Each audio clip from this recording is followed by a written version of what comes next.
Hello guys, আসসালামু আলাইকুম।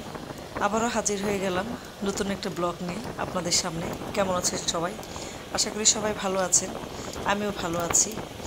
ছুটির দিন সকালবেলা উঠে ভাবতে শুরু করলাম যে আসলে আজকে কি করা যায়।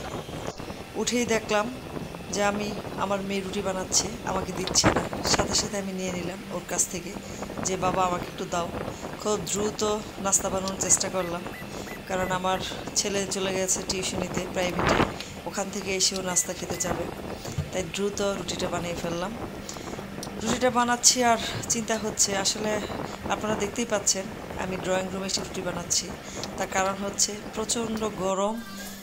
রুটি বানানো শেষ, অবশেষে চলে গেলাম আমি। আমার বাসায় কিছু ফুলদানি আছে, সেই ফুলদানিগুলোকে আমি প্রত্যেক সপ্তাহে একবার করে পানি চেঞ্জ করি। সেই ফুলের নাম আসলে হচ্ছে একটা পাতাবাহার, যেটাকে আমরা পাতাবাহার নামেই চিনি। আমি সুন্দর করে ফুলগুলো, আমার গাছগুলো ধুচ্ছি। আপনারা সবাই হয়তো এই গাছগুলো চিনেন। এবং তাড়াতাড়ি করে ফুলের টবগুলো পরিষ্কার করে পানি চেঞ্জ করে তারপর চলে গেলাম দ্রুত পানির আরেক কাজে।